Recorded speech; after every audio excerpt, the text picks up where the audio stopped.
Oh, geez, I didn't even realize that I went live. Hello, everybody. Jesus. Hello, hello, hello.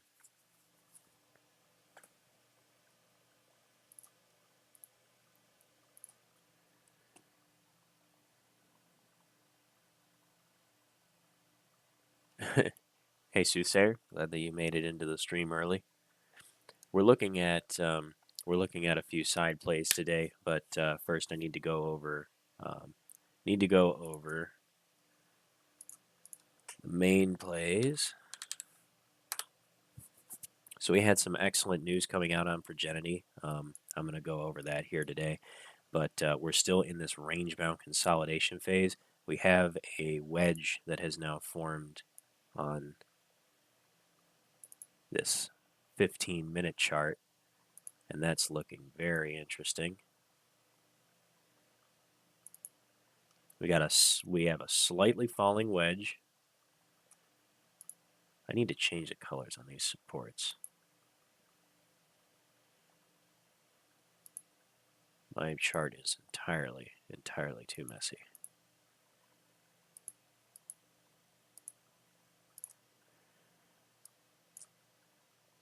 Yeah, I don't like that. I gotta change these colors up. Sorry, guys.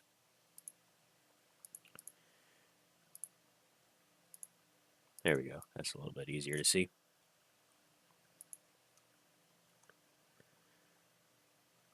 And make that fib a little bit more transparent. There we go. Okay, cool.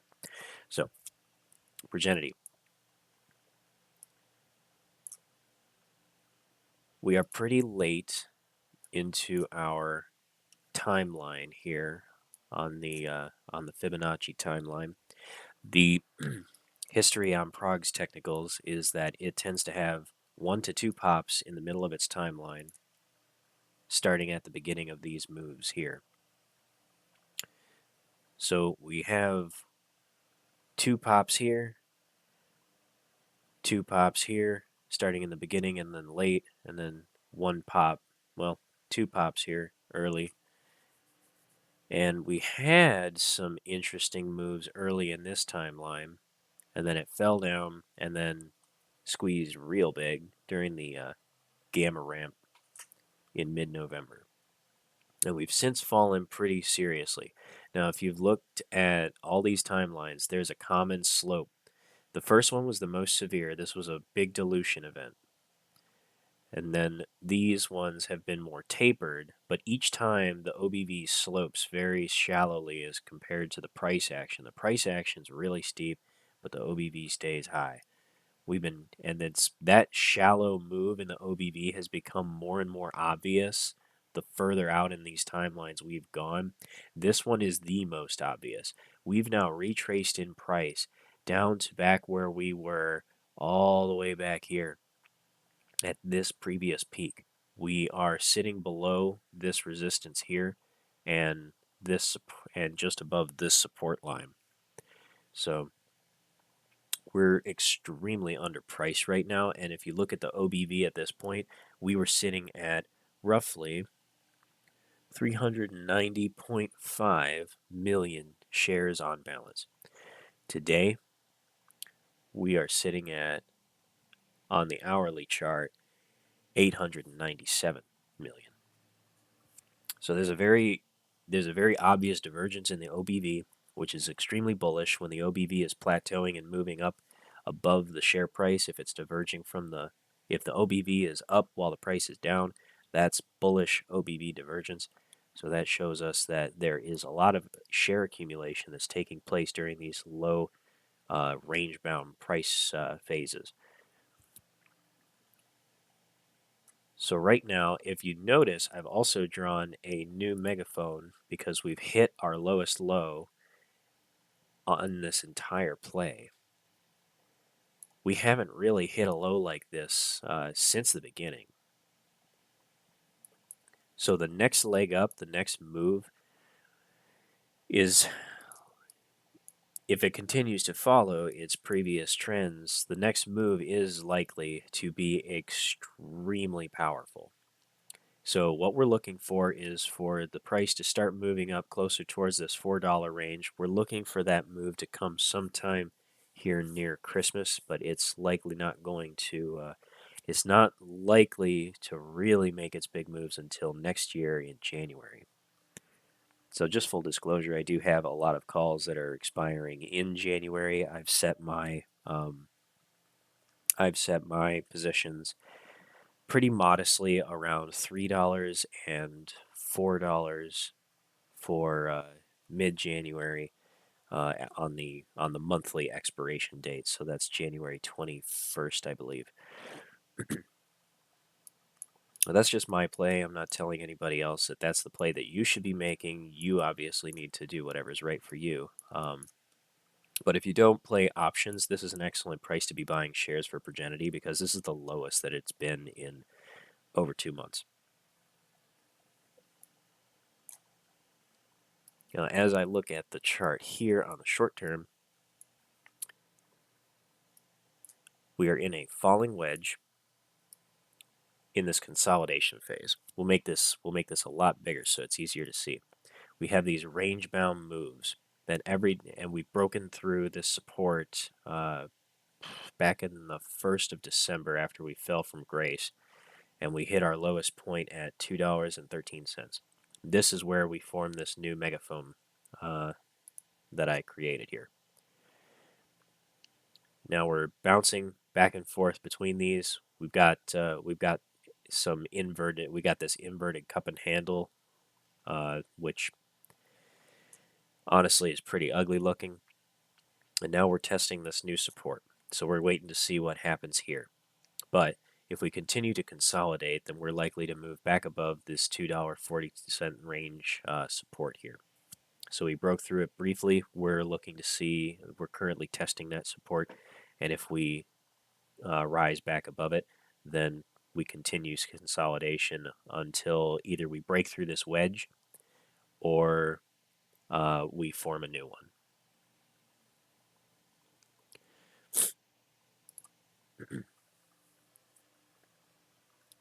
Let me catch up with chat a little bit.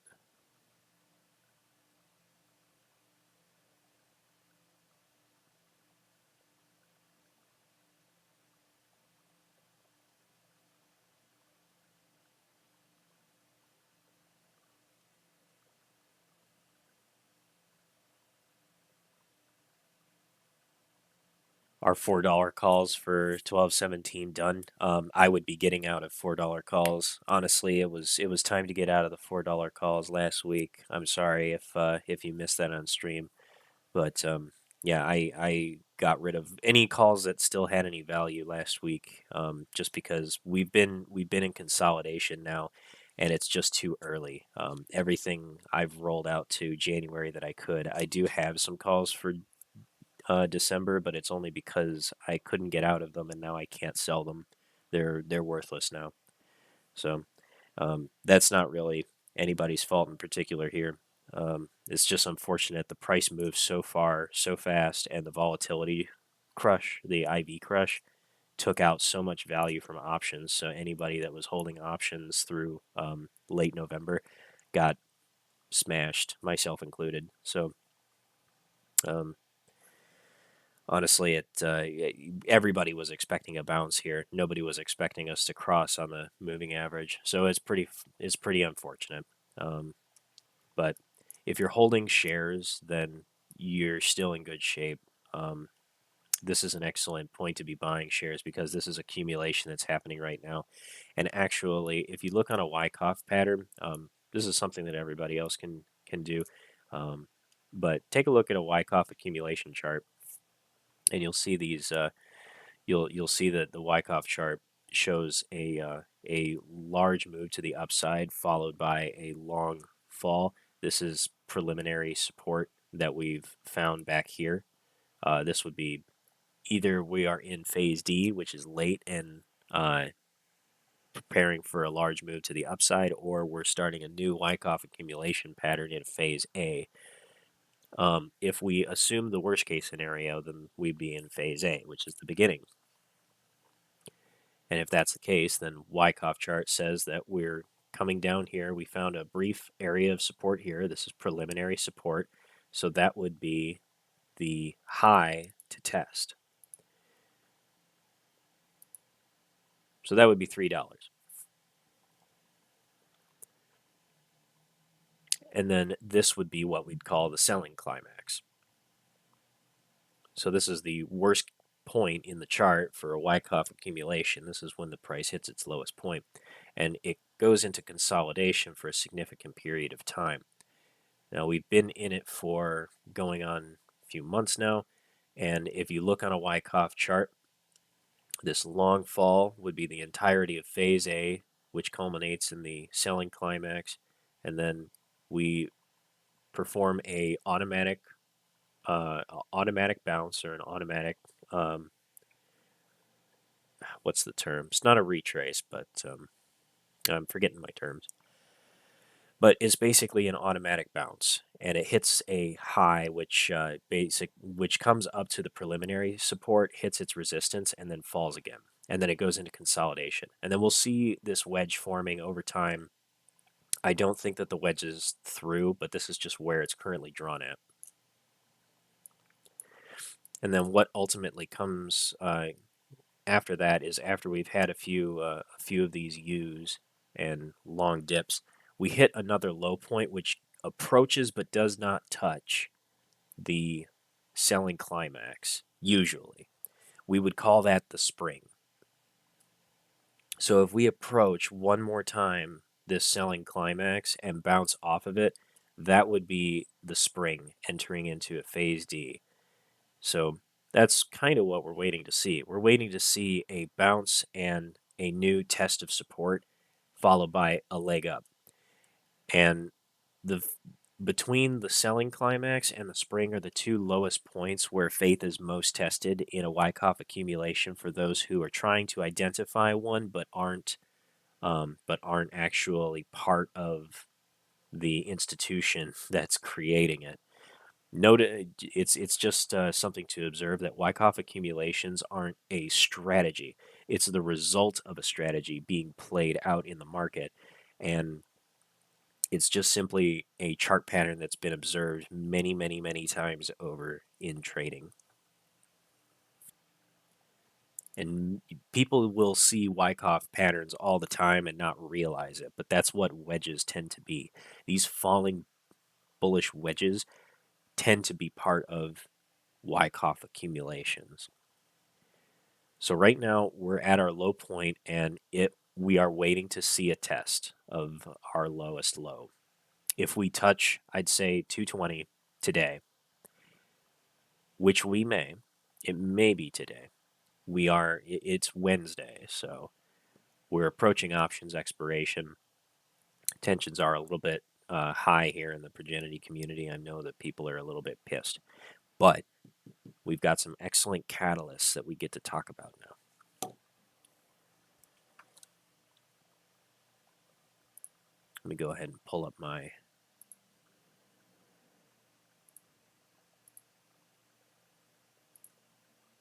let's see here.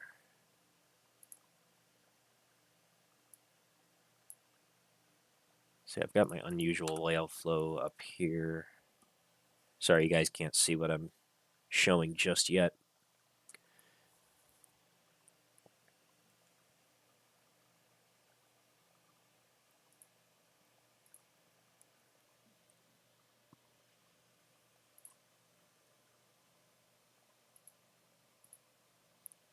There we go.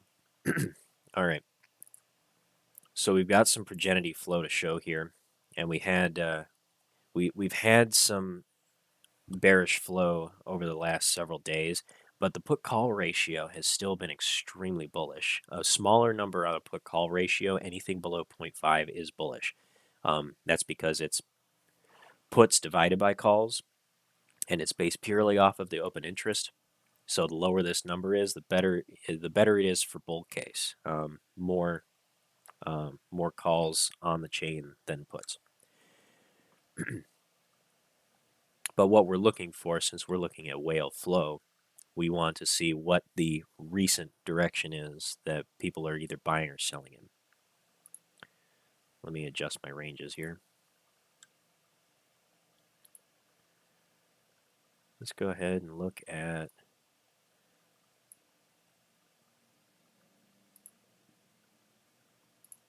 okay. Let's just look at the last month. And these are all trades that are made in increments of 10,000 or more. If we look at the charts, we'll see there's a significant amount of calls being sold, and there's a few puts being bought and sold, but it's about even. Mostly calls being sold is bearish. So that's the main reason for the put call ratio being so heavy towards the call side. Now let's look at where the bears are currently in their price. There's a lot of calls that were sold for September 16th of next year. Meanwhile, bulls are looking for a move by April 14th. This is where a ton of the premium is settled at. And then there's some extra here in February. Now, if you think about the way that institutions look at these kind of moves, institutions are looking at a long game, and they don't like to take a lot of risk for out-of-the-money options. A lot of this stuff is going to be retail, especially smart retail that likes to give themselves lots of time. So pushing out by 2 months at a time, that's a good strategy. I like to do that. I like to play 2 to 3 months out in anticipation of big moves in stocks like these. That way, you give yourself a lot more time. You have to pay a little bit more premium for it, but it tends to be worth it. It's always better to buy more time. And I learned this lesson from In the Money on YouTube. That guy is a phenomenal options trader. He gives excellent tutorials. I highly recommend that everybody looks at his channel if you want to trade in options and understand options, whether or not you're willing to take the risk of trading in options, or if you even if you can't trade in American options if you're overseas, then I highly recommend watching In the Money on YouTube. His explanations of all the different types of strategies, the way that the Greeks work, understanding them, and reading options flow and options interest really, really helped me with my trading. So right now in our short term, we're looking for big moves around the we are looking for big moves here this Friday. We have tons of premium here on Friday for $4. So yeah, lots of calls sold for $4 here this week. So like I was saying earlier, $4 calls are not likely to go in the money this week. It's not likely to happen. I would be getting out of those as soon as possible, but if I'm reading the flow right, then those are probably worthless, and to you, I'm very, very sorry. Um, if it helps, it's important to take lessons from these, and I still learn these lessons myself. Remove your options that are risky 2 weeks ahead of time. Don't play YOLOs. Don't do it. It's not smart. You just throw money away every single time. Unless you are doing a day trade and there is a active play happening in front of your eyes and it is moving extremely volatilely and you think that you can chase, and I don't recommend chasing either, but if you're going to do that, that's when you buy those volatile options because you're trading on the volatility. As soon as the volatility ends, the options will lose their value in either direction. If the stock stops moving by big swings, then it loses its value and the play is over. And recognizing that, recognizing when Vega and IV are against you, if they have moved to the downside, that's the time to sell calls. When you see IV falling, that's when you sell calls. That's when you sell puts. Make your premium off of those opportunities. In fact, it's smarter than rather than chasing, use those opportunities to sell an option during high volatility periods. Use theta to make profit. It's way easier for you if you do that.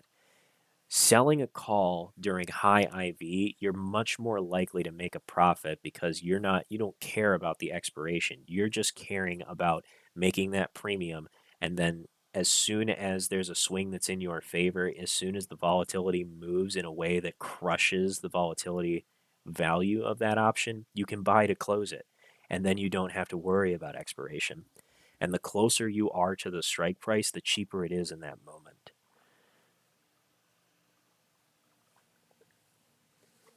Yeah, yeah, Damelin. It's that's exactly the lesson. Less than 3 months out, you're taking gambles. It's not wise.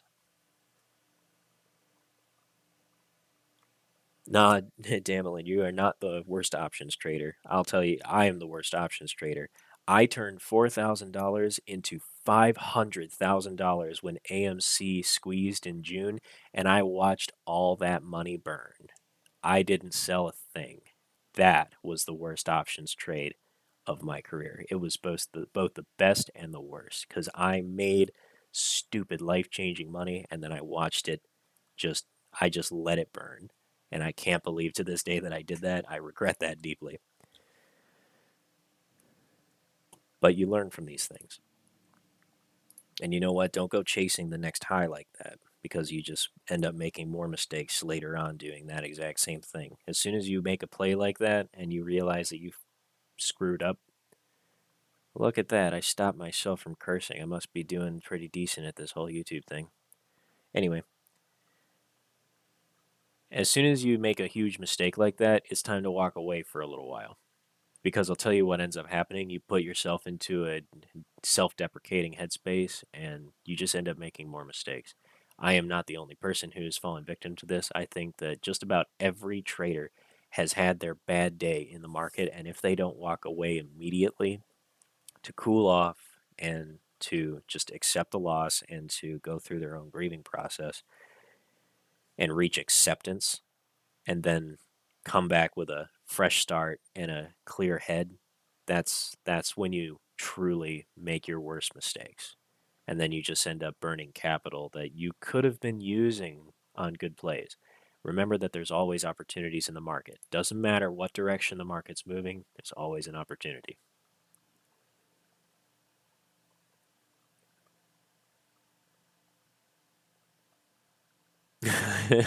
I'm glad everybody agrees that that is the worst options trade ever. I did take out some money out of that options trade and I put it into Sensionics right about that same time. And that turned about $3,000 into $12,000. And I did cash out of that. That did that did work out for me. I ended up exercising a lot of those calls in the end, but it didn't truly go from 400,000 down to or 500,000 down to zero. It went from 500,000 back down to like it was like let's say like $80,000. So I lost out on a ton of money. I ended up exercising most of those calls and keeping those shares. That was AMC for the most part. So let's take a look at another side play that I'm looking at currently. Oh wait, I'm not done with PROG. Not done with PROG. Sorry about that. So we got a little bit of news going on. I'm going to share my Twitter feed with you guys because there's been some exciting things coming. Lots of people send me stuff on Twitter, and I'm really happy with the data that's been coming my way. It's been fantastic. Go away, Grammarly. I don't need you here.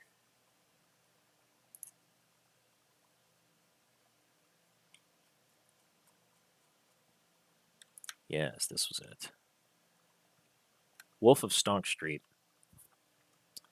brought an excellent piece of news to us. There was a bit of analysis that came out, and new news on a patent that Progenity has released. But in addition to this, the FDA has approved a new use case for tofas.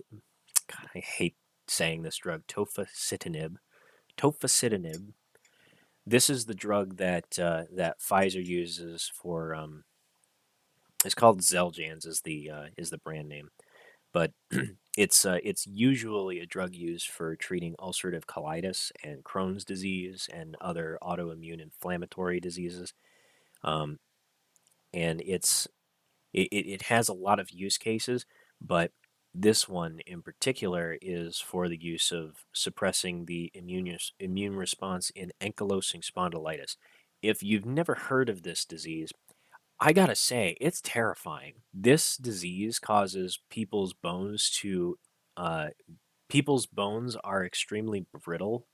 It's not the same as brittle bones disease, I think. That's a different one. But with ankylosing spondylitis, the bones are not only fragile, but they also heal in extremely aggressive ways, and it causes the bones to fuse to each other.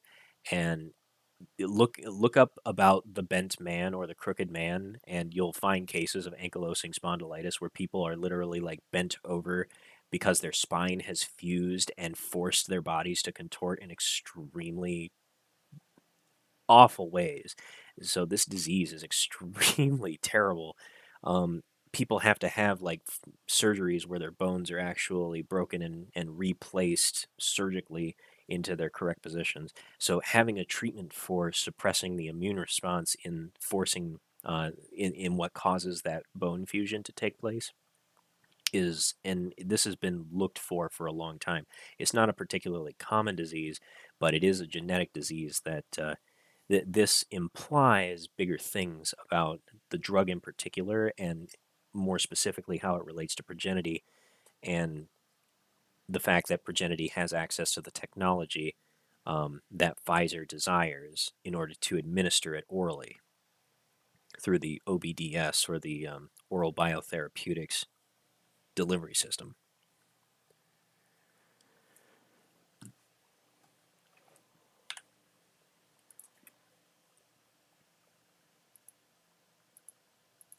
Sorry, we're not worried about Britney Spears either.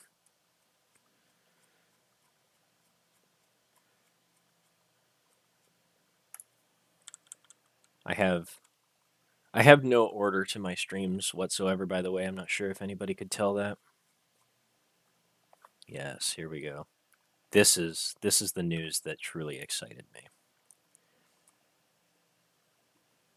And thank you, Nutty Nikki, for bringing this forward, and to the user who retweeted this at me, just so that I could see it, because this made me profoundly excited. So, single molecule detection platform patent release for Progenity.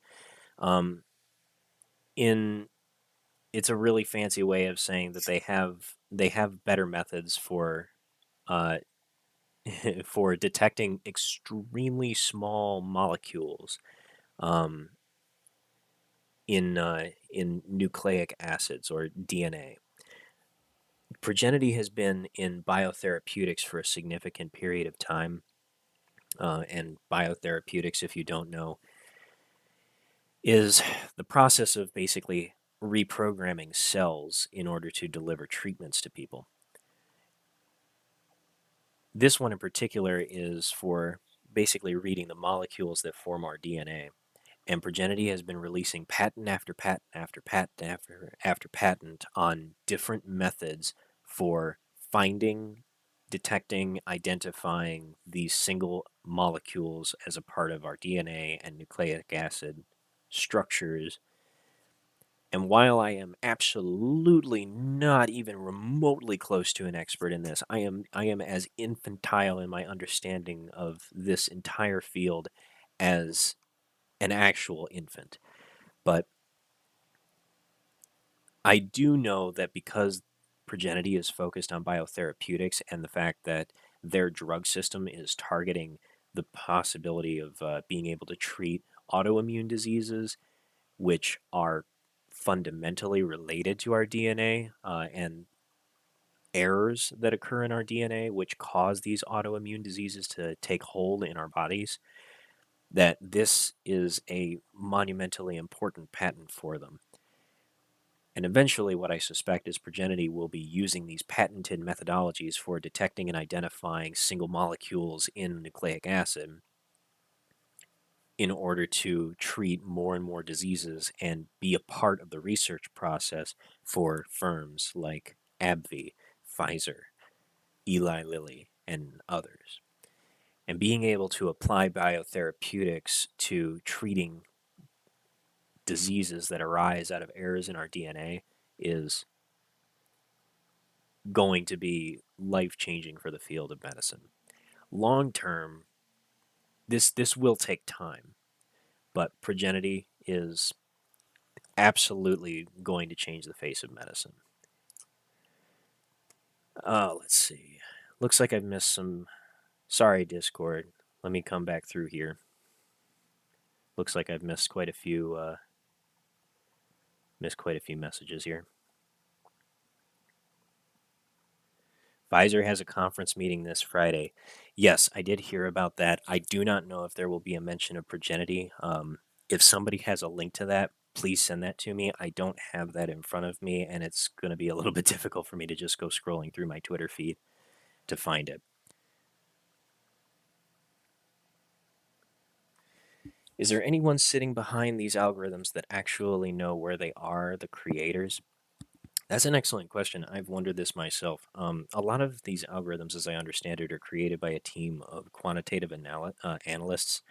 There are some of them that I've been able to identify, but quants and fintech programmers are understandably very private people.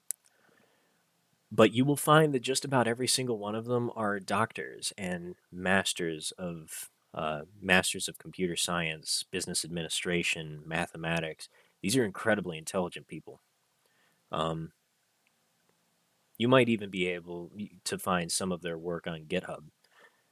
Just people that are creating trading algorithms that they then publish, and it's it's fascinating stuff. Let's go ahead and put Weeble back up here. I think we're done here looking through the Twitter feed. The patents on Progenity have been extremely exciting, and I'm looking forward to seeing when these new announcements are going to be coming out. I still need to check in what the timeline is for Pfizer's new upcoming, um, not announcement, but presentation this Friday. So as soon as I can, I'll get a link out so that people can tune into that.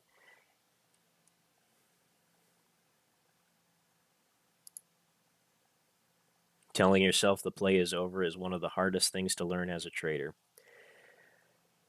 Yeah, that is absolutely a very difficult thing to learn. But we're talking about a different ticker here. Progenity is still very much alive.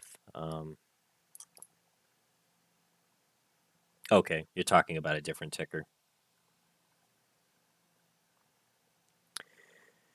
Does either of Progenity's delivery systems have the ability to cross the blood-brain barrier? If I know, I don't know. And as far as I'm aware, their delivery system focuses on the GI tract, since the drug is being delivered for intravenous drugs. I mean, I don't even know what the blood brain barrier is, to be honest with you.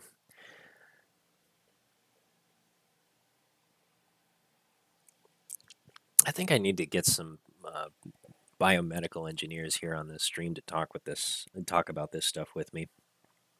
I know a few people on Twitter that I've talked to, Opti Financial, and a group of traders that have spoken to me on several several space calls on Twitter, have really opened my eyes to the capabilities that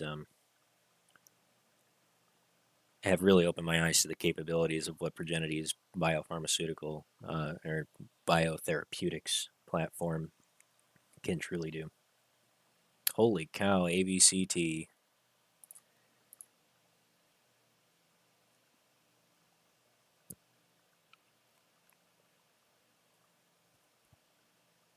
Mm.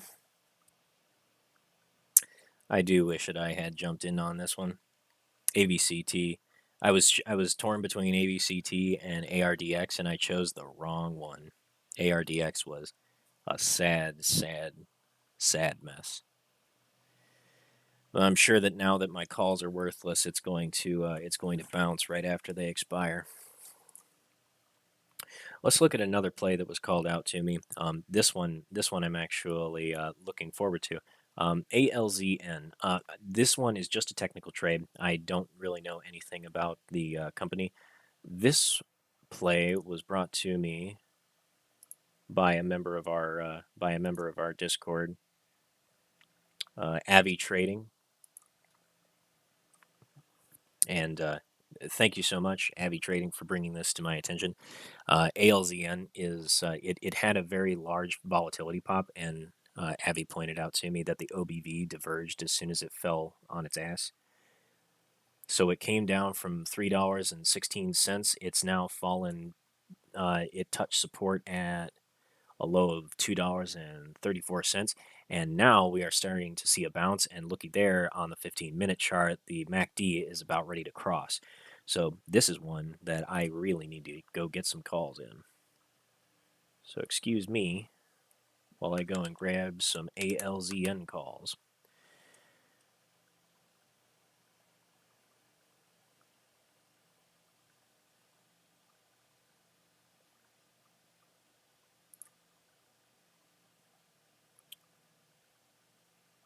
It's like these are quarterlies.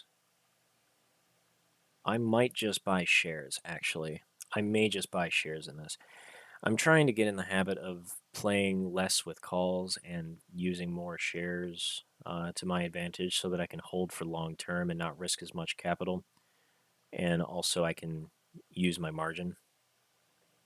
Because if you trade on Fidelity, or if you don't trade on Fidelity, I should say, um, you can't use your margin for call or put options. You have to post cash, so that makes things a little bit more difficult. And if you lose that, then it will cost you your cash backup, which does end up tapping into your margin anyway. So that's an uncomfortable position.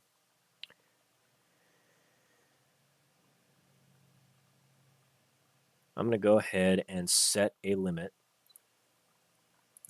And this is happening off screen because I can't hide any of my other stuff on Fidelity the way that I have my Fidelity trading platform set up. But I'm going to go ahead and set myself up a limit order for 245.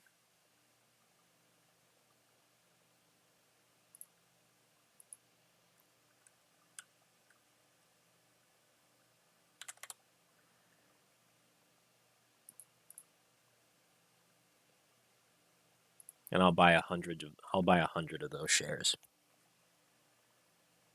Buy 100 shares for $245 on ALZN, and we'll see if I get my fill.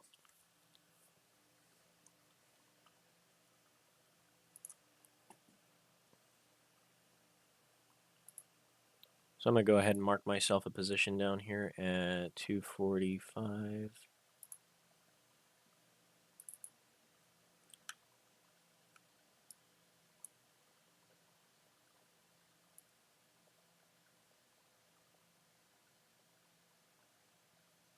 Close enough. So hopefully, if we see a dropout, then might get lucky. But it looks like the MACD is about to cross.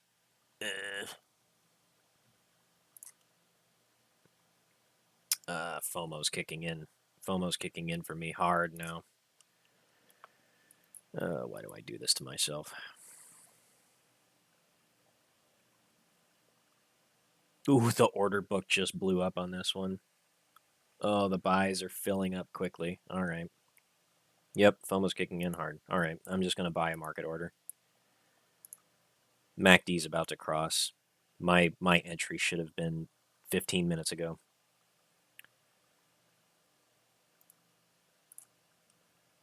I might lose a few cents, but what the hell. 100 shares, market order, and always use market direct orders. I always use market directed orders. Reason is because if you do a directed market order, you can send it directly to the ARKX or the NASDAQ or the New York Stock Exchange. And by doing so, you're directly having an effect on the national best bid and offer. If you're sending it to anywhere else, if you're sending it to Fidelity, if you're sending it to, um,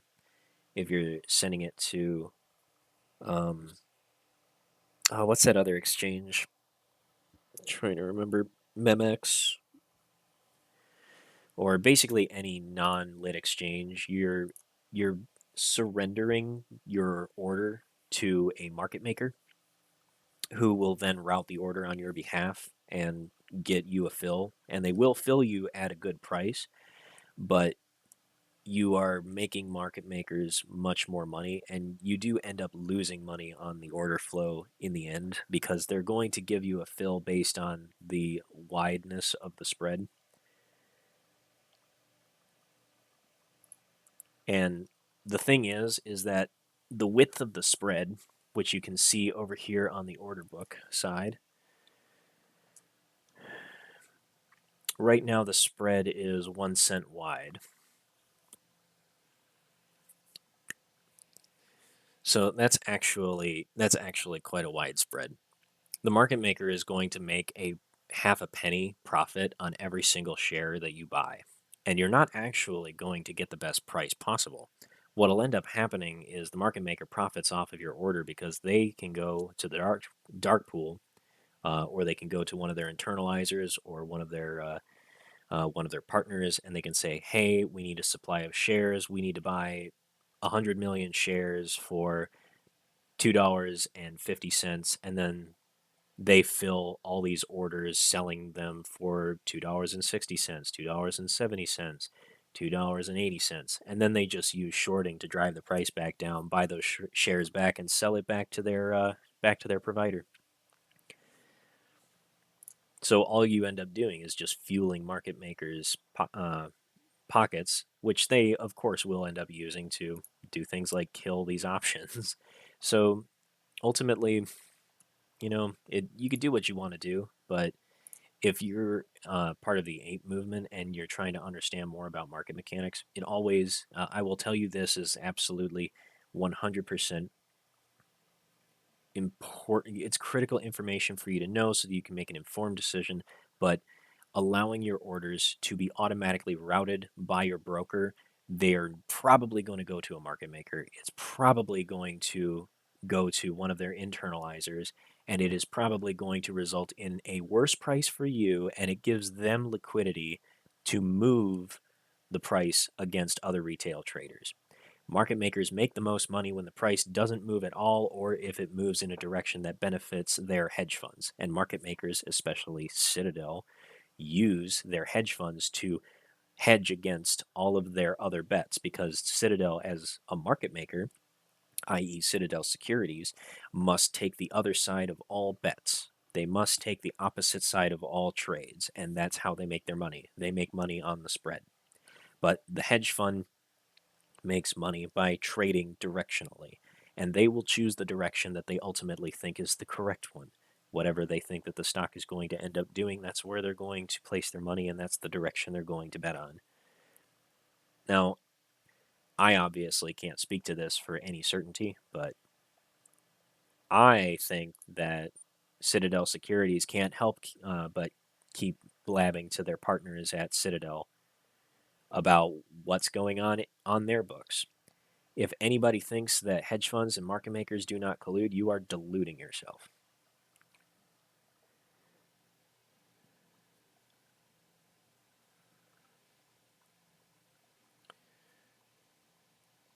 So I'm liking this chart action. I like how oversold it's looking.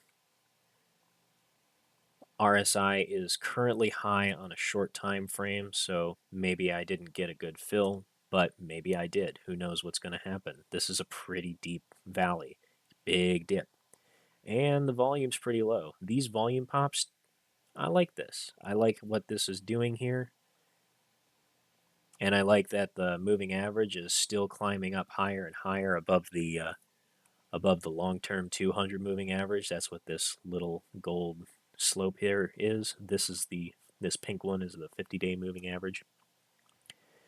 And right here is the simple moving average on the 5-day or 5-minute, moving average on the minute chart. And then this is my VWAP right here. So this is the volume weighted average price. Basically, if you don't know what VWAP is, this is a good trading system. The VWAP tells you what the average price is at a given moment that the stock has been traded at. So if the price is above VWAP, then more people are in profit that have bought the stock than have sold. If it's below the VWAP, then people who have bought are on average currently at a loss. So it tells you kind of it can kind of give you a clue as to where the stock is maybe heading and where sentiments may be on a intraday basis. Intraday basis. Sorry, excuse me. I need to drink some coffee. I'm talking too much.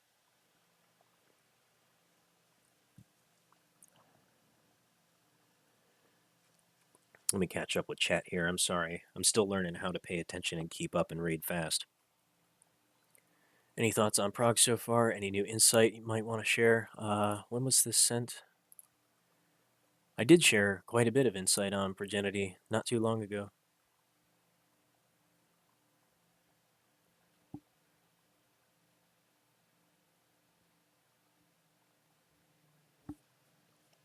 Well, I did share a lot of information on Progenity. Feel free to jump back into the stream because it was a lot of stuff. I went over new patents, new information. They've got some exciting news coming out, and then Pfizer is having a conference this Friday, pre-market at 8 a.m. Yeah, 8 a.m. Eastern time. So that's a potential catalyst. I'm not saying that they're going to talk about Progenity there, but they are probably going to talk about their tofacitinib drug, and I think that they're going to be talking about oral delivery of it. If that conversation happens, then that would mean that a partnership with Progenity is on the table because currently Pfizer doesn't have any other source for a orally delivered gastrointestinal treatment or their other use case for tofacitinib, which is for treating ankylosing spondylitis. Okay, ALZN, RSI is cooling off. See how that does. I'll keep an eye on this one.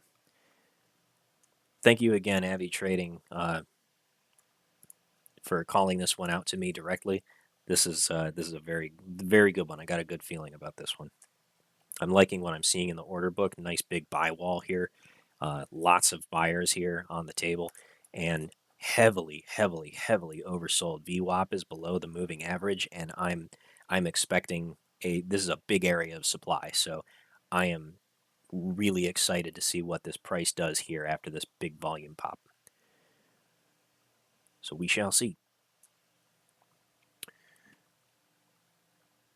Bought the dip for Sens, almost 80 million shares shorted still, and more shorts coming in every day to Senseonics. Once it gets FDA approval, we might be at like $8 plus.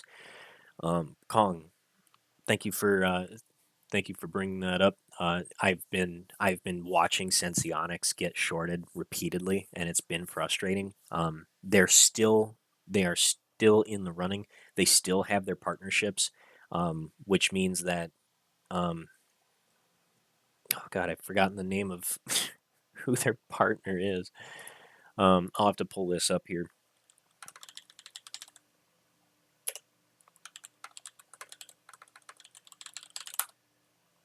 I gotta pull up my DD. I have to pull up my own DD to remind myself about my DD that I've done.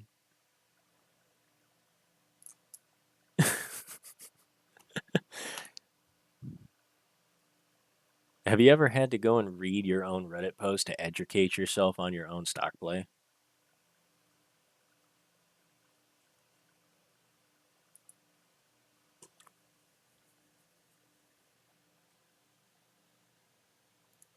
Man, it's been a long time since I posted any DD on Reddit. I kind of miss doing it, to be honest with you. Let's look at Sensionics here. I've been enjoying a few other plays. Yeah, Sensionics is oversold in an area of supply and broke through its lowest support. Ooh, I was waiting for this. So this was what I suspected was the spring, and now we're hitting another area of support below it. So we hit our lowest low, and now we have just bounced off of the support that lowest low broke through. So we formed this area of support, and we just bounced off of it. And this is the lowest low. As long as we don't break below this lower line, then this is a spring and a lower test of support. It's a retest of support. The next move after this is a large move to the upside. This has been in a accumulation phase for a long time. I have been waiting for this. So here we go. Here's Sensionics long-term chart on the daily. Look at that OBV. The divergence is so significant. The original pop that it had here was when they announced that they were going to be receiving FDA review for their 180-day continuous glucose monitor, and it ended up not working out. So on there, they got smashed after their earnings call, where they had to announce that the FDA basically let them down and told them to kick rocks. And the FDA has been dragging ass and delaying for months. It's been overdue for a year now. The FDA review was supposed to be done by December of last year. Now we're here December of 2021 and we're still waiting. I'm expecting announcements to come sometime by February. Hopefully sooner. Sooner would be better, but I'm I joked with Jason Pollan on YouTube, that I drew these Fibonacci's based on the timeline of events with their recent disclosures and the previous squeeze that Sensionics had experienced. There was a gamma squeeze that took place here, um, and I said, if the announcement happens on or right around January 3rd of 2022, that Fibonacci's tell the future, and I will use them for all other trading strategies from now on. So we'll see if that plays out. But yeah, this has been a long Wyckoff accumulation pattern. Huge accumulation here, and then we dropped into an area of supply, and the accumulation took off again here when it hit its low and tested.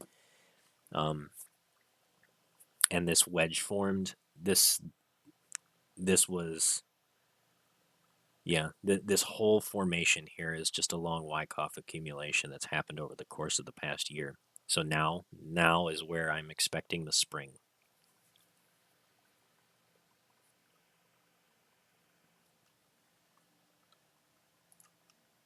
Go check over on Discord.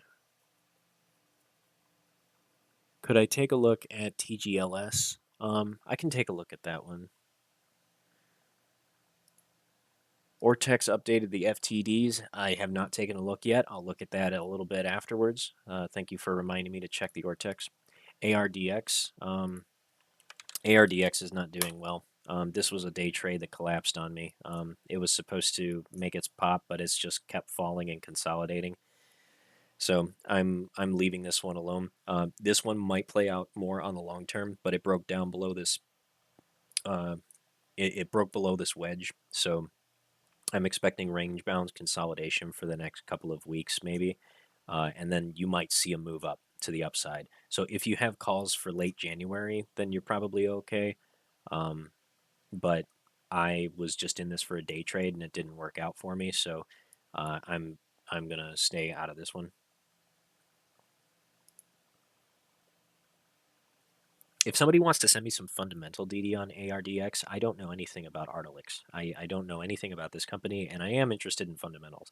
I do technical trading for my day trades, just because technicals tend to work. But you know, I I need to know more. I need to know more information about these companies and find out a little bit more as I jump into these trades.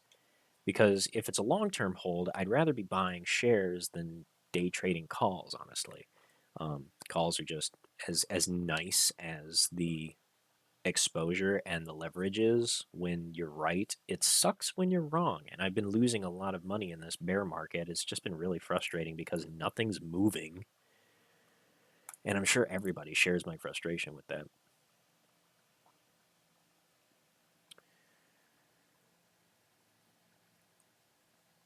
What stock tools do I use for day to day?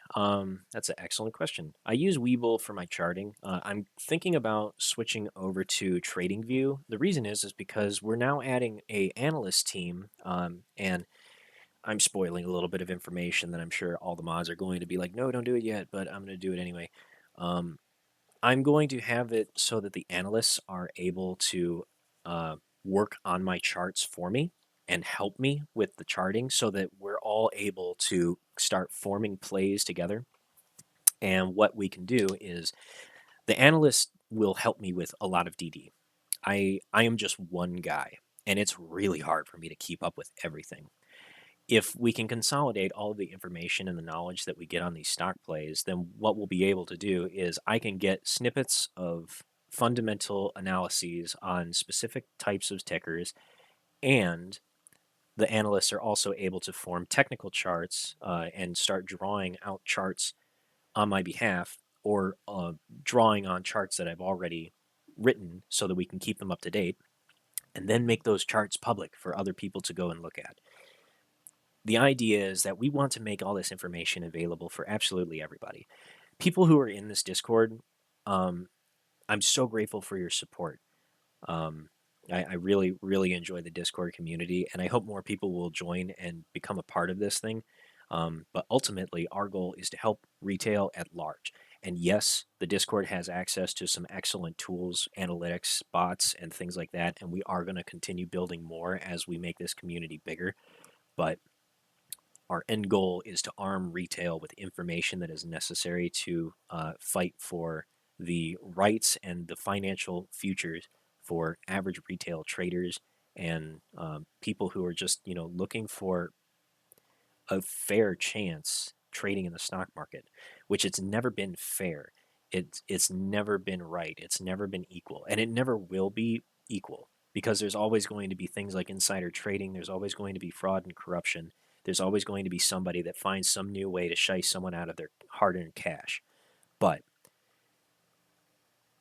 I want this community to be the vanguard for retail traders to arm themselves with information that is gate kept and make it possible for everybody to have access to good money making opportunities so that we can, I don't know, I don't know if you want to call it like take control of the American dream or rip it back out of the hands of hedge funds and all these pricks that are on Wall Street that are calling us dumb money and basically using their positions of power and their basic unlimited amount of money just to punish us and teach us a lesson for screwing with their golden goose.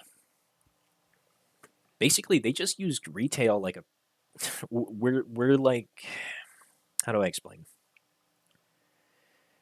We are quite literally the golden goose for Wall Street, where they just kind of squeeze us by the neck and then we'll shit out a golden egg. They do it every single day on every stock we that we trade for long term. Blue chip stocks are considered stable and safe for everybody. because that's where all of Wall Street is going to pour their money into for their long term, securing capital and keeping that money safe because it doesn't move, and it's these already well established companies that are basically too big to fail.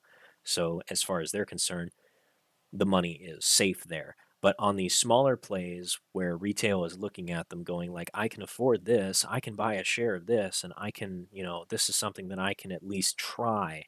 And then they'll use algorithms to crush the price and then scare people out that don't understand what's going on. You're trading against computers that have basically been tailor made just to scare the absolute living shit out of people who have money that matters to them, like people that are living paycheck to paycheck that are relying on like $20 that they get set aside from every paycheck to put into the stock market that they risk in order to make a potential difference for their financial futures and build money for like college funds for their kids, or to secure side cash for investments, or to diversify rather than just having their savings accounts which can't even freaking outpan it.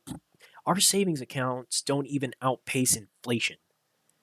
It's sad. It's sad as hell. The only way for people to truly make money by storing it anywhere is in the stock market. It's the only chance you have. If you put your money in savings, it's going to lose more value than you make back in interest.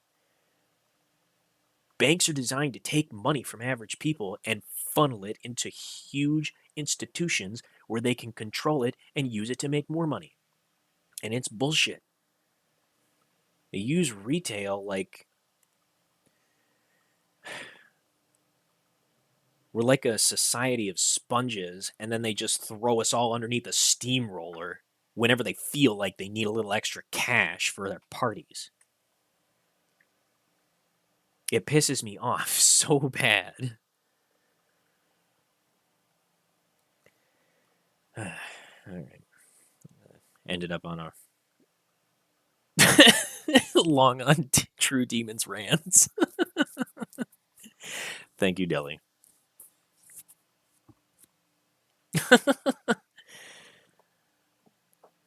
I try not to go on these rants too often because they distract from other things. I'm here to trade and help everybody make some money on the side, but yeah. Every now and then I get started off on a topic that just lights my freaking fuse.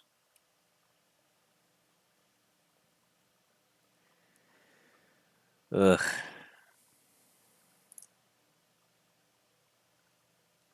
Let's see. Ortex. People were asking me about Ortex data. Let's go find some. Let's go find some Ortex data.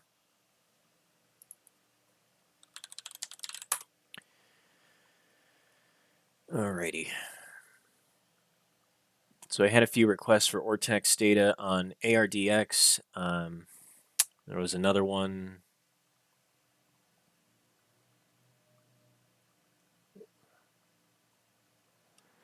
Tell you what, everybody, I've lost a lot of tickers in the I lost a lot of tickers and I didn't write them down.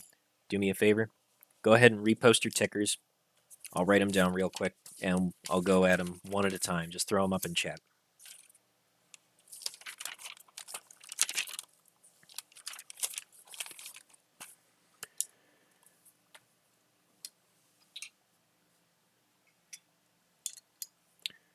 Fintel finally added short exempt volume in their short interest tab and now pushing them for short exempt ratio in their screener. Oh, nice. Thanks, Jeff. That's excellent. Okay. All right, the tickers are flowing in. Okay. PTPI. TGLS. That was the one that I was trying to think of. LEXX.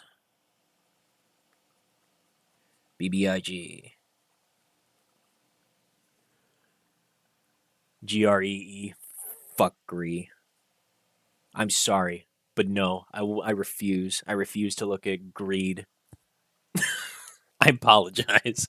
I am feeling mad as hell about GREE and what they did to retail.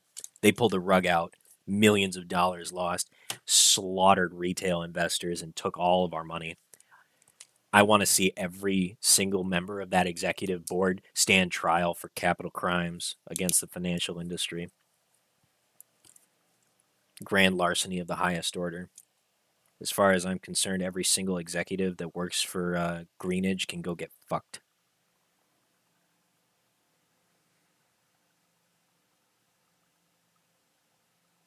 Dare's a good one. I called out Dare a long time ago before I started this YouTube thing. I like Dare Biosciences. That's a good one. I'm going to put a star in that one.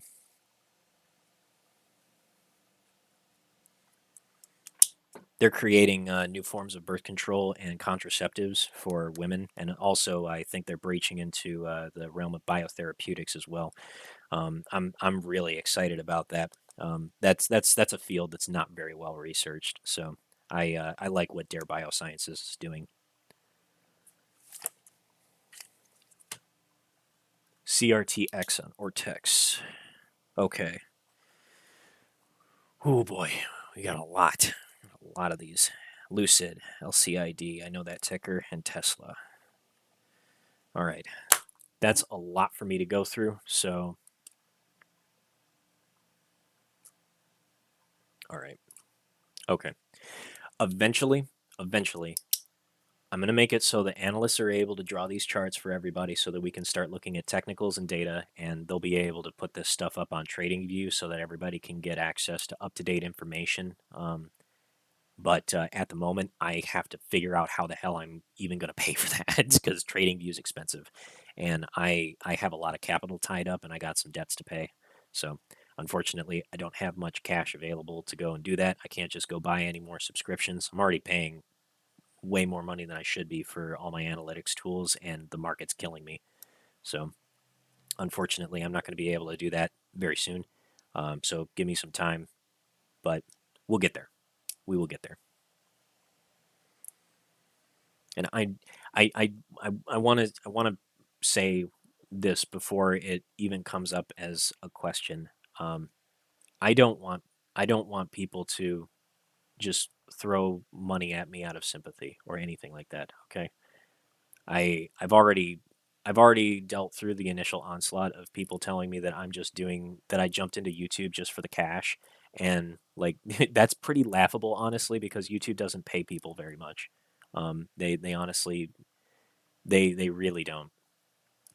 But um, uh, maybe someday with millions of subscribers or something like that, maybe that might change for me. But until then, like nothing.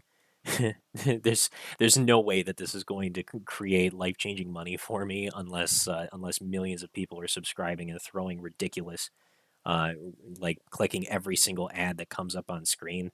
And I don't really I don't really have an interest in that. I just like looking at the stock market, and I like playing these plays. And when it works, I make plenty of money doing. I like doing this stuff just to make a good amount of money, um, just by trading stocks. And I would rather make money doing that than have people just throw ridiculous sums of money just for the sake of feeling sorry for me. If you want to support our Discord, then join the Discord. Our community is going to be coming up with all kinds of analytics tools, and right now my mods are doing all of this stuff for free, and I'm so grateful for what they're doing for me. They are the ones who made this entire Discord possible. They've put in far more work than I have. They built pretty much the entire Discord. They showed me how to administrate it, and the best manager in the world, Dilly, is doing a fantastic job with managing marketing and staying on my ass about keeping things legal. So yeah, like thanks to the entire mod team, and of course Mr. Boulay, the official DJ for Hell's Trading Floor, always bringing entertainment and excitement to the Discord. Just brings absolutely the best A team that I could have ever put together for trading stocks and building a proper trading community. And it's been so much fun. I didn't think that I would like it so much, but who knows? This might be the best decision I ever made. So we got some Ortex data to look at. Let's look at Progenity first and get that out of the way. Everybody's excited to see the FTD data, and so am I.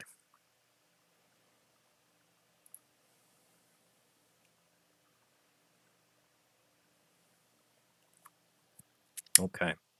Estimated 21 million shares of short interest. We're currently still falling in price, but we have hit consolidation and we have tested our lowest low since October 8th. Lowest low since October 8th. So, very, very good look for us. I'm thinking that our next leg up will come sometime in January, hopefully before Christmas. I would love it as a nice little Christmas bonus for Progenity to pop. But if it doesn't, no big deal.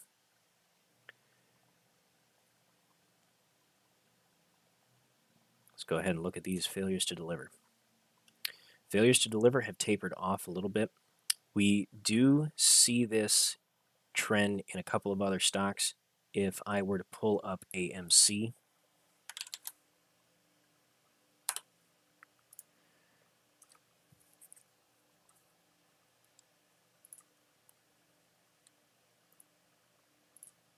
I'm going to open up a couple of tabs so that I can keep a couple of these open at the same time. Failures to deliver on AMC tapered off significantly from the point where it hit where it had its first squeeze up to a high of $20 back in late January of this year. And the FTDs tapered off significantly, but they ended up building up steam over the course of several months. And honestly, when you compare the FTDs from then till the point where it squeezed at its highest high on June, this was pure gamma. And the FTDs were like less than a fifth of what it hit at the highest spike. And if we were to scroll back a little bit further here, yeah, like this is January. Look at what the FTDs did. This was the ramp that caused these things to accumulate over this entire period of time. And it fell off significantly going up into June. If we look at Progenity on Ortex, the FTD spike hit its high back when it went to like what, $2.20.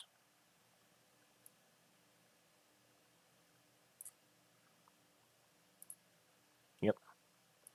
Failures to deliver hit its biggest spike here, and it's been tapering off ever since, but the price has been rising continuously, and it was on the threshold security list for a long while.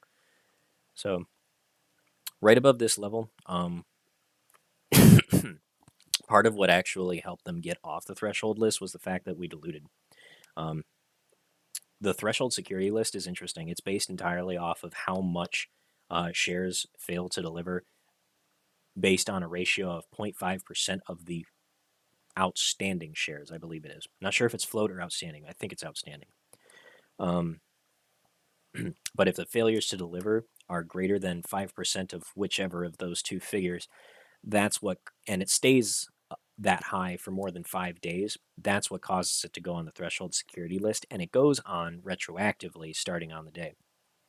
So if you look at the threshold security list, the first day that we were on the threshold security list was October 20th, but count back 5 days, 1, 2, 3, 4, 5, this one right here, October 14th. This is the first day that actually created the eligibility for the threshold security list, because we had 1.23 million shares that failed to deliver, and it stayed pretty high throughout the rest of that trading week and into Wednesday, October 20th. And in order for something to come off of the threshold security list, it has to stay below that 0.5% threshold for 5 consecutive trading days. That's in order to prevent things from coming onto and falling off the threshold security list constantly and kind of messing with the reporting system. That relieves a little bit of pressure on the exchanges from having to report these things, and it also keeps hedge funds and market makers from playing too many games.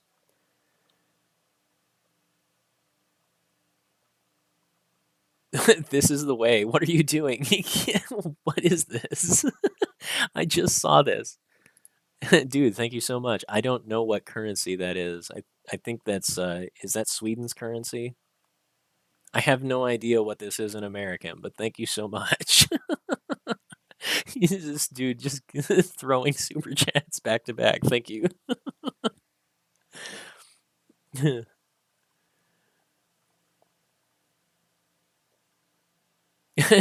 Agree is a potential rant topic confirmed.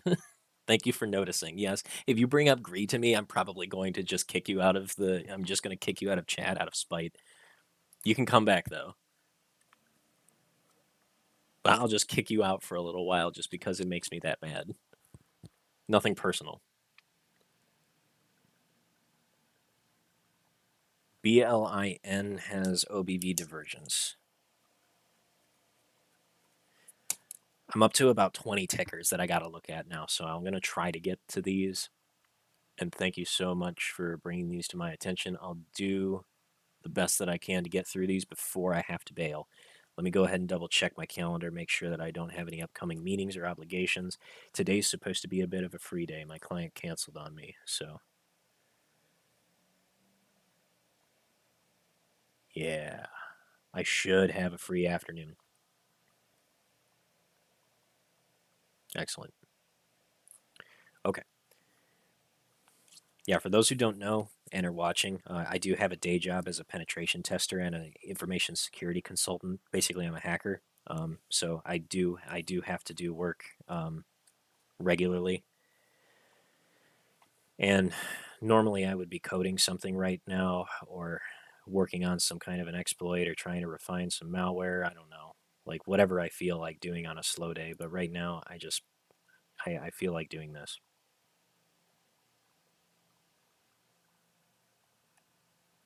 Don't tell anybody.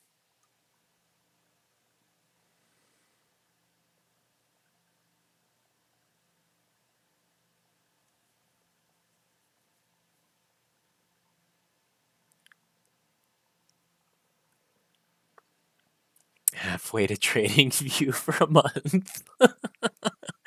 Thank you. This is the way for your generous donations, for your generous repeated donations.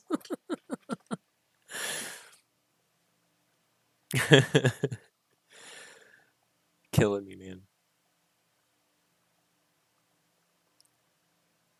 Cat M, it is my pleasure. I'm happy to be helping, trying to give everybody the best information that I possibly can. I should probably start learning to preface all of my videos with not financial advice, but yeah, none of this is financial advice.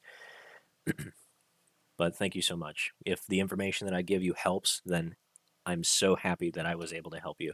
And if I am wrong, I am equally profoundly sorry.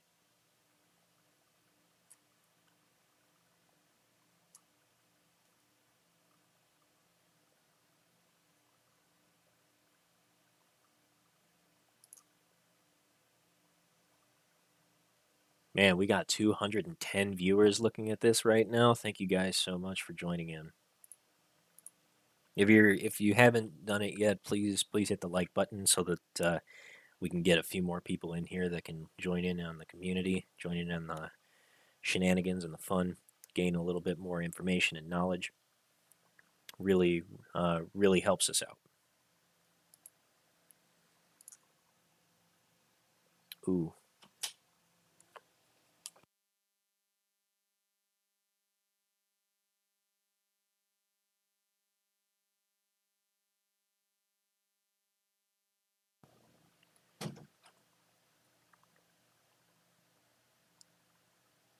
Thank you for bringing this one to my attention.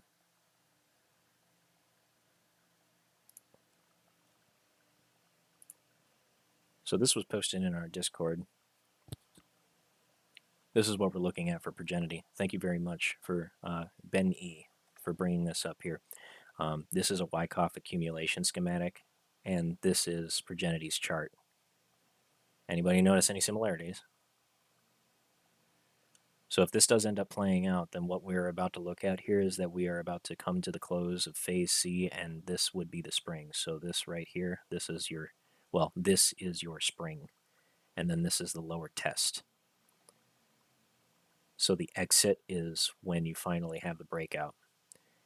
And if this does end up playing out, then what we end up with is we complete a giant cup and handle, and then we hit our next leg up going into consolidation, and then yet another leg up.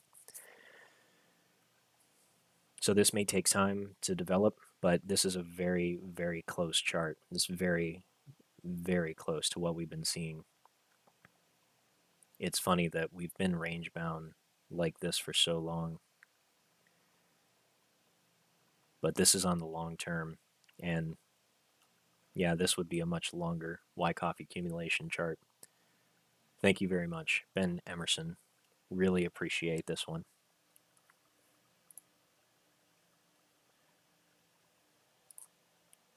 Okay, I'm gonna try and go blow by blow for a few of these tickers,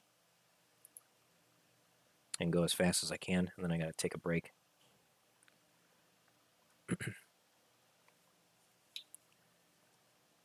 INO. Not sure what this company is called. Let me look here. Inovio Pharma. Currently range bound over the last well, for several months. Ever since May, they've been range bound. I'll show you my Weeble chart here. It's interesting, the long-term moving average has been slowly approaching this 50-day moving average. We're getting really tight here. And now we've hit this new low.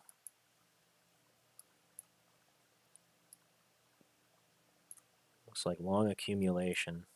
I see these accumulation as these big spikes happening here. Interesting. Let's look at the Ortex. 42.4 million shares short. 20% of the free float is shorted, according to the estimated short interest. It's pretty much in line with what the reports say, so that's good. Failures to deliver, huge spikes. Oof! Wow. Yeah, big spikes on FTDs. There's accumulation going on here for sure. Something's happening. What's the security lending volume like? Ooh, wow. 150 million shares traded in a day? Wait a second. What am I looking at? Oh, that's the... Wait a second. Sorry, I'm trying to figure out these charts. Ortex changed a whole lot of stuff. Security lending volumes, 29 million shares on this spike. And that followed suit with a failure to deliver. Yeah. That's funny. Look at these failure to deliver spikes and the security lending volume by comparison.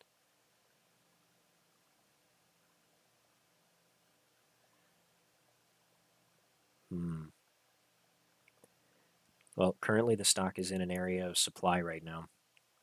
It's oversold. Looks like it's a big falling wedge right now. So a next leg up, probably be looking to test $7 again here over the next 3 months. What's utilization like? Utilization fell down through the floor. Security lending volume is down low. So there's a lot of lending supply on this stock. That's interesting.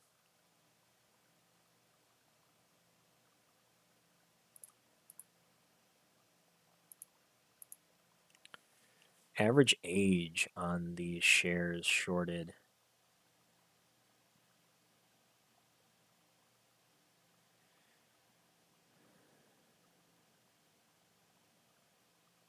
Vortex, why aren't you showing me the days?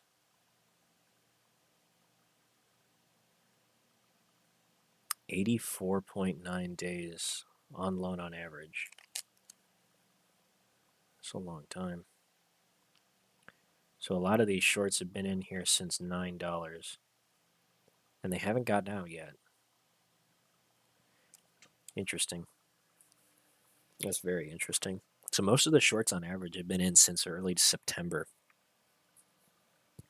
early September or maybe a little before or after. Utilization has just fallen, which means the supply for shorts has increased significantly. I'm interested in what this company does, so I'll add this one to my ones to research for a little bit more insight. If we could put a pin in this one, mods, add this one to my tickers watch list somewhere here in the Discord. We'll go ahead and take a look at this one later. Add this one for the research. Next one is CRTX.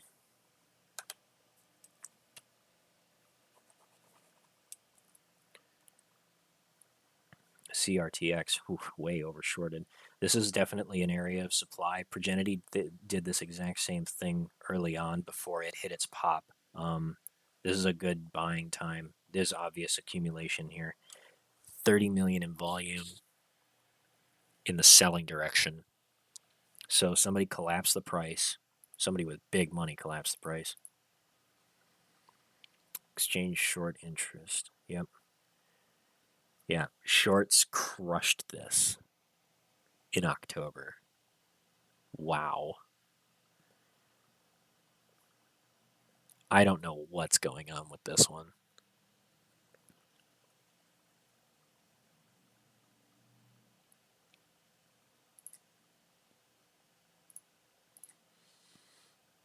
Failures to deliver spike.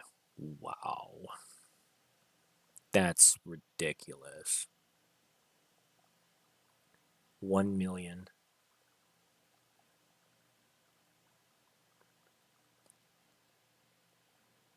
That's like 5% of their float.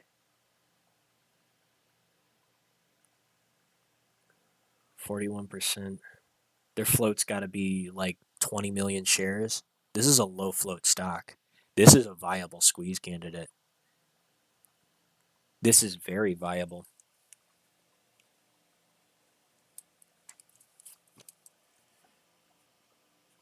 I'm putting a pin in CRTX mods. If you could add this one also. We got some DD to do on this one. PTPI.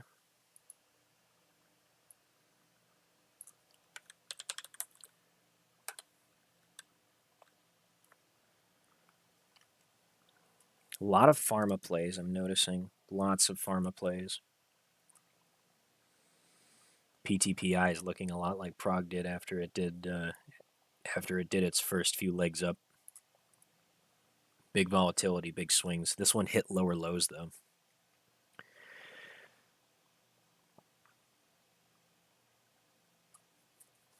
Definitely in an accumulative direction. Let me go ahead and bring Willy Bull up for this.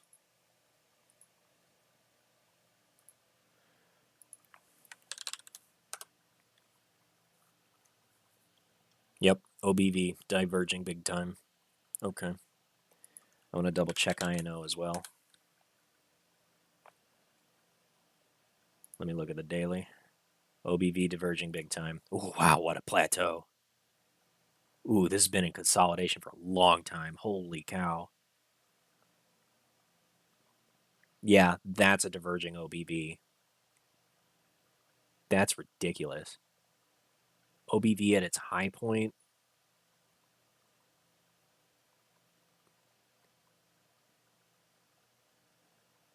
$1.6 billion, and it's currently at 1.45 billion. So it only dropped by about 140 million shares on balance. And look at how low the volume is down here. This is an area of supply. I'd be buying shares for this. Oh God, I wish the stock market could just give me one runner. Just one thing to go right now so that I could go and buy some more of this.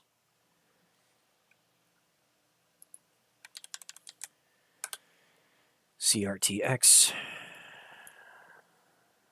OBV's tracking with this one, so there's no divergence here with the OBV. MACD cross here in consolidation, and there was a death cross on the moving average. So this is a low point. This is a low point for this stock.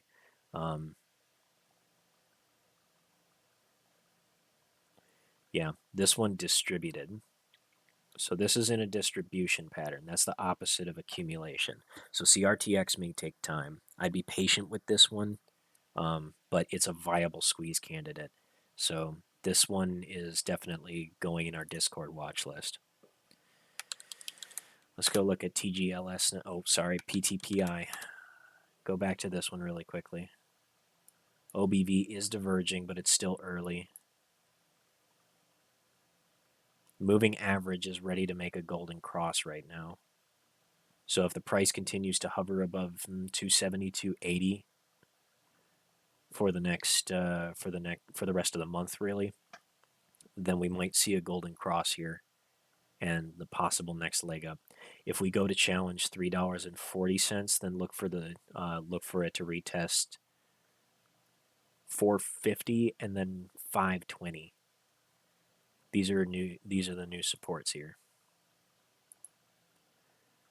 So wait to see what it does testing these, or not supports, resistances. Look for it to test these new resistances here. Watch for it to challenge this one and see if it breaks out on the retest. But it's in a wedge right now, so it's going to need time.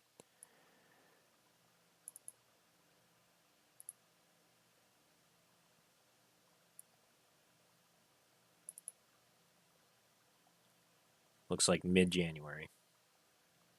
Early mid-January. Look for retest. It'll probably test it once fall and then test again before a breakout. If it's going to break out at all. Again, not financial advice, just what I'm reading in the technicals. Okay, TGLS. TGLS distributing. OBV is way down, tracking with the price, looks accurate. That's a big fall. Technoglass. I'll have to look into them a little bit more.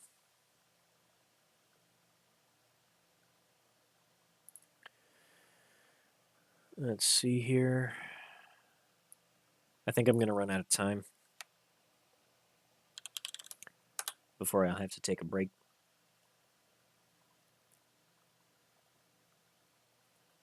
Cleveland Cliffs. I saw that ticker. I know that ticker. I like the steel industry. I like Cleveland. I used to spend some time there.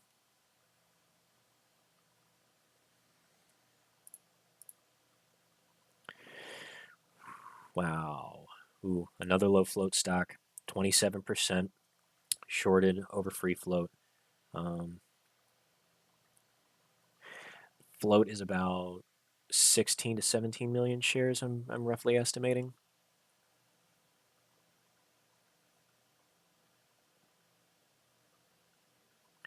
Yep. Give this one some time. There's going to be an automatic bounce, so if you're looking for a swing trade, this one may bounce to about $2, but it's likely not going to stay there. This was majorly shorted. There's a huge distribution on it right now. Massive supply entered into it. I don't know what the fundamentals were that drove that, but there's going to be a failure to deliver spike here very soon. This was a huge short. There's no way there's not going to be failures to deliver here. I'm betting there's naked shorting going on as well.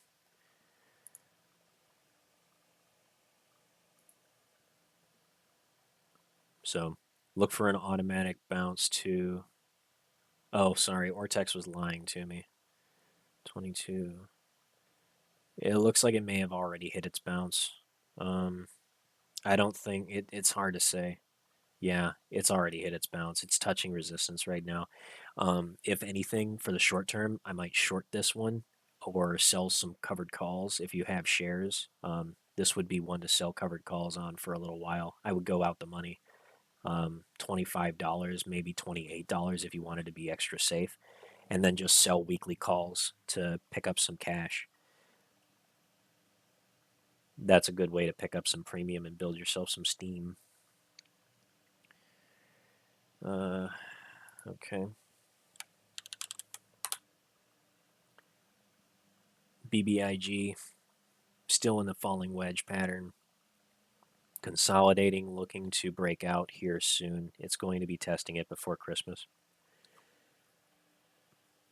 Range bound currently between $2 and $3.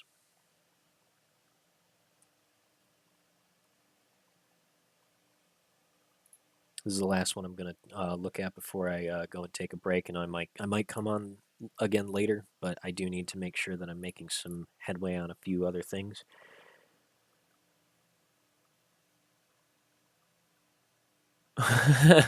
Cosmic, thank you very much for the donation. Really appreciate that. Good to see you in here. Thank you, Jesus Space Goat.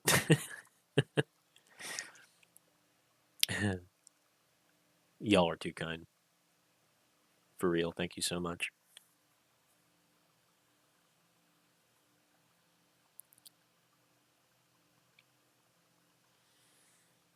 Oh, Joe Miami, thank you for that addition. Ethereum Capital owns 70 million shares in Harry Stiley, former CEO, of another 15 million shares between the two of them. They can orchestrate a sale of PROG, correct? Yes, that is possible. Also, look into Saviter Capital. Saviter Capital, based out of San Francisco, spelled Savitr. They are working with Harry Stiley, the doctor who was previously the CEO of Progenity. It is possible for a buyout to occur.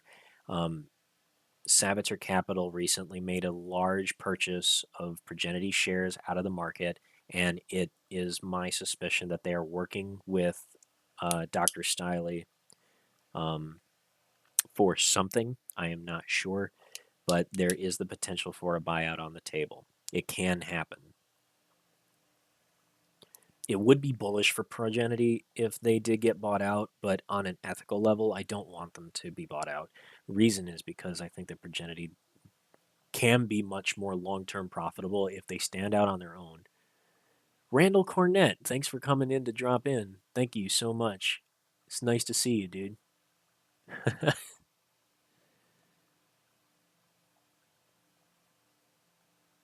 I'm sorry that you're catching me as I'm about ready to jump out the door.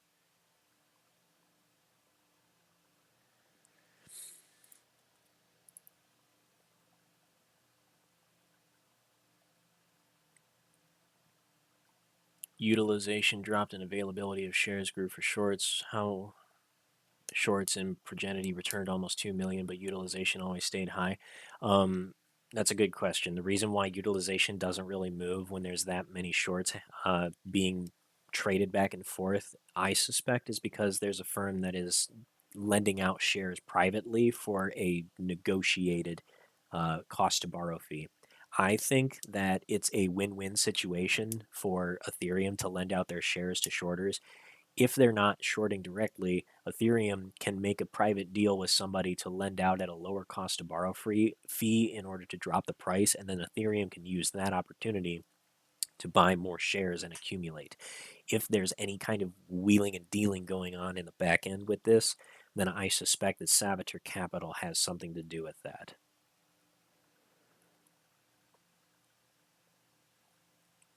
CRTX is over 50% shorted. It looked like it was really high. Yeah.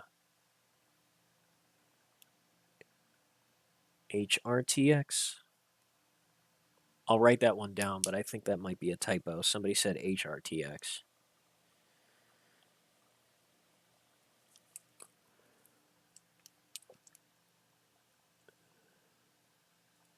Hindenburg released a short report on TGLS. Oh, that's why they got smashed.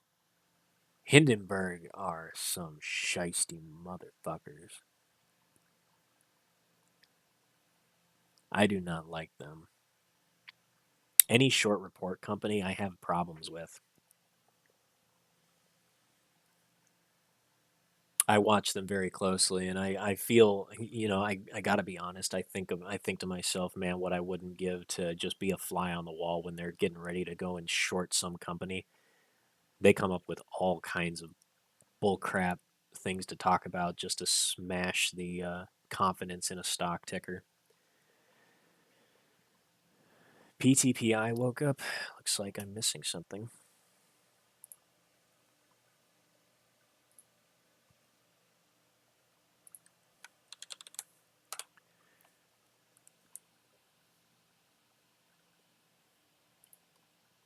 Yep, sure did. Yep, big green candle. This might be your spring. Or at the very least, it is beginning to look like a double bottom. Classic George W.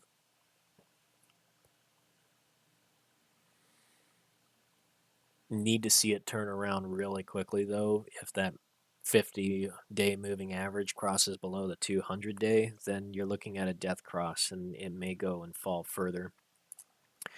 So it's at the tip of the wedge. It looked like it already made a break for it, so now is the chance. It is the make or break moment. RSI is currently oversold. OBV on balance is very much in a deep plateau. It's a good buying opportunity. That's a good price. If you think that this thing is going to squeeze, this is a good price. I don't know anything about the fundamentals of the company, so I can't really speak to any of that. But I am interested to see what this company does. I honestly wish I had more capital so that I could diversify and spread myself out, jump into a few more plays, but sadly I am completely tapped out, so there's not much else that I can do here. Otherwise, I would, between CRTX, PTPI, and what was the other one? INO, CRTX, and PTPI. Yeah. Those are the ones that I would be buying some calls in for the next 3 months. All right. Big buying happening from the Fed meeting notes getting ready to release. Ooh boy, let's look at. All right, we're gonna look at one more thing before we call it before we call the afternoon session, and then you guys can go ahead and jump over to a more exciting stream. Let's go look at some flow alerts. I'm gonna turn off the premium alerts just because I respect Unusual Whales and the work that they do, and I don't want to be giving away his work for free. All right. Myrna puts JDXJ. I don't know what that ticker is. Silver puts. Lucid puts. T. Is that AT&T? I forget what T is. Neo puts being sold, so that's bullish. $23 strike. That's expiring next Friday.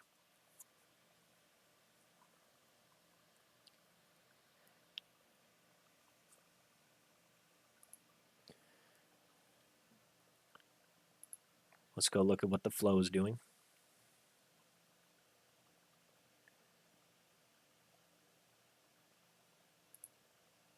I'm gonna reset all of this.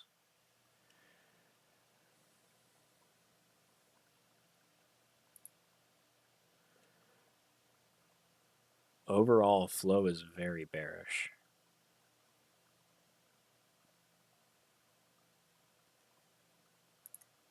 Very bearish flow. S&P 500 are showing puts being sold for the most part. Puts and calls being sold. Wide straddles.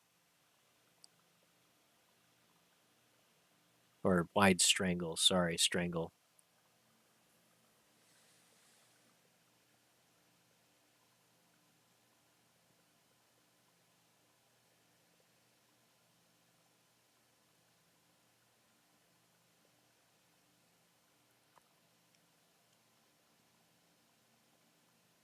All right. The Fed is leaving rates unchanged, courtesy of unusual whales. Thank you. Thank you, Jesus Space Coat. I know who you are, man. I don't want to use your Discord name unless you'd rather me do that, but thank you for the heads up. Up, Tesla buys. Deep in the money calls. All right. And then Fang. That Fang ETF. All right.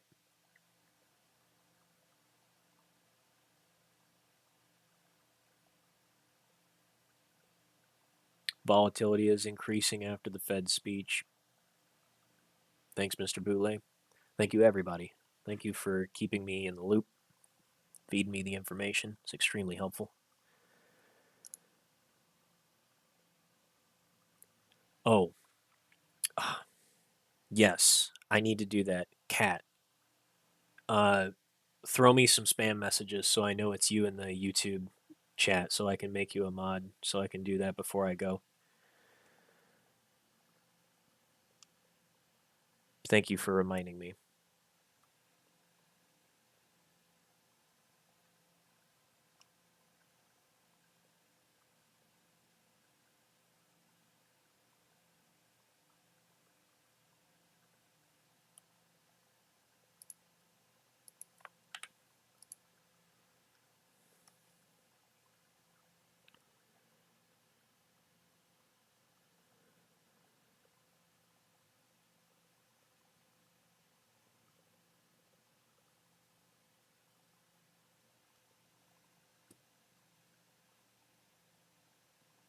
Thank you, Cat.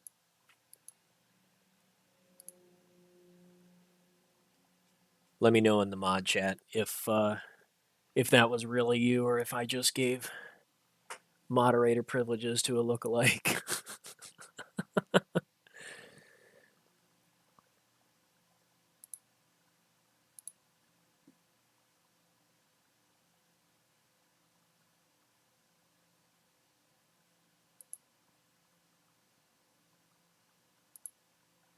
Okay.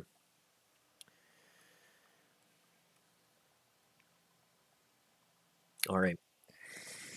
I'm going to go ahead and take a break. Thank you, everybody, for jumping in to sit here with me through the afternoon lull session. It's been a little bit more interesting than I thought it was going to be. We've got some stuff moving. Fed meeting is getting ready to start.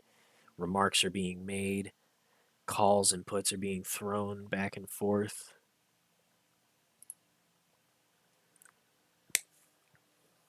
I'll go ahead and analyze some of this information later on, and I will try to jump back onto a stream a little bit later. Today's a particularly slow day at work, so maybe I can make it work, but we shall see. Thank you so much for tuning in. I really appreciate every single one of you making this possible. If you haven't already, please leave a like so that we can get some more people here and next time to get more information and arm themselves for making good informed trading decisions in the market, and consider joining the Discord. Really appreciate having more people with more information willing to do analytics and feed more information to the other members of the Discord and create value for the community. And if so, we'd be very happy to welcome you to Hell's Trading Floor. That's all the time I have for now. Thanks, guys. See you next time.